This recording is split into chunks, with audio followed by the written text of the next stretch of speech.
I'm Steven. And we thought, since it's the end of May, there are 5 weeks this year. You're here this month. We're going to talk about our 5 favorite things we love about cruising the high seas of the world.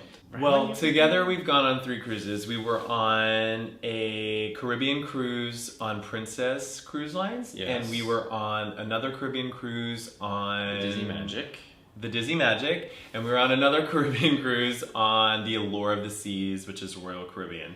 But I've worked for Royal Caribbean on Anthem of the Seas, and then I was just a guest artist. I was representing Disney on Broadway on the Disney Magic for a 2-week transatlantic crossing.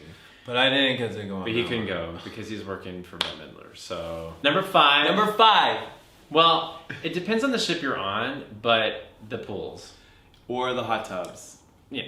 But the Disney Magic has a like an 18 and up only area, and we use the hot tub when we were on there all the time. And then on the Allure of the Seas, The Allure of the Seas. we love the hot tub. Oh my god, the hot tub. Number 4. The spa is the spa. Ooh. Yeah, I always love a spa on a ship because everything takes like 5 minutes to get to. Like you forget. Like I always have to leave my apartment so early in New York to get places, and on a ship, you're there. You literally just leave 2 minutes before you have to be anywhere. Both times we were on the Princess Cruise and the Allure of the Seas, I got the best pedicures ever. And at the time, my feet were not gross, but they were in need of a desperate pedicure. And I remember when we went to the Allure, the woman who did it gave me the best pedicure ever.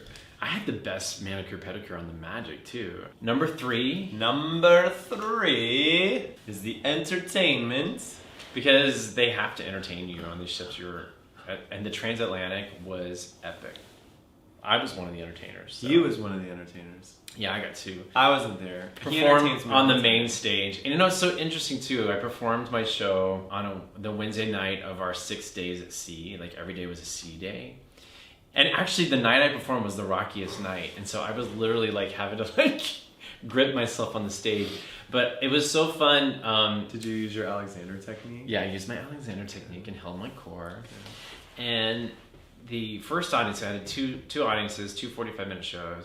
The first audience was the early audience, but they do the later seating for dinner. They went crazy. They were roaring and because they just come from happy hour and then the 8:45 crowd was crickets because they'd just eaten dinner and they were all just so I wasn't there, so I can't tell you. And apparently I had my show was super controversial because I said that I married a prince. People are gay. I mean, didn't they see the Academy Awards this year? God. I mean, look at what won. Moonlight. Not La La Land. Moonlight. I also had probably majority of the people come up to me and say, oh my god, that meant so much to hear that on a Disney cruise ship. And so that was really cool. And then on other ships, on the Allure of the Seas, they had the most amazing shows. They had this diving show that is, I mean, they must be diving from at least 250 feet up. Yeah. And it's just amazing. And the ship is moving and they're diving. It's amazing. I'm I can't believe these people are doing this, and it's amazing. And they also had this really cool ice show, ice skating show, because they had an ice skating rink on the ship, and it was really good too. I kind of loved it. But see, I'm kind of that ship was too big for me, but it was cool, but it was too big. It was too big, but everything was awesome. Yeah. Everything is awesome. Number 2. The ports. What's cool about cruising that I think a lot of people don't realize who haven't cruised is that you go to sleep and then you wake up the next morning and you're in a different country. Where am I? Right. This last one was Europe, so I got to go to Stonehenge one day. The next day I was in London, and then I was in Amsterdam, and then I went to Copenhagen. I mean, and it's also the 40th anniversary of the Love Boat. So if you've never been on a cruise, you could probably just turn on the TV and look for an episode of the Love Boat and understand. But see, cruising has changed a lot since the Love Boat. No, I'm just kidding. If I could suggest anything, is be careful not to book excursions on the ship. Honestly, unless you're a big party or it's a long ways away, book your own. Just plan on getting off the ship and hiring somebody off the ship, because on this transatlantic cruise, every time I did that and I just did my own self-guided thing, it was so much better than the ones that were guided. I'm gonna get in trouble for saying that, but it's so true. Like the times where we've just like done our own thing were the best. Cozumel was the best. We had the best day. As long as you're back on the ship, we were able to snorkel, and it was beautiful, and it was really relaxed. Number one is the food. The food. Oh my god. You just can't stop eating. All you do is put on eat. like 15 pounds in 2 weeks. Pizza, hot dogs, ice cream. I have to lose weight. I have to lose weight now after this cruise. I think that if you're like, let's say you're John Travolta or Matthew McConaughey and you're like doing a new movie and you need to put on a bunch of weight really fast, go on a 2-week transatlantic cruise. And you'll get nominated for an Academy Award. You will.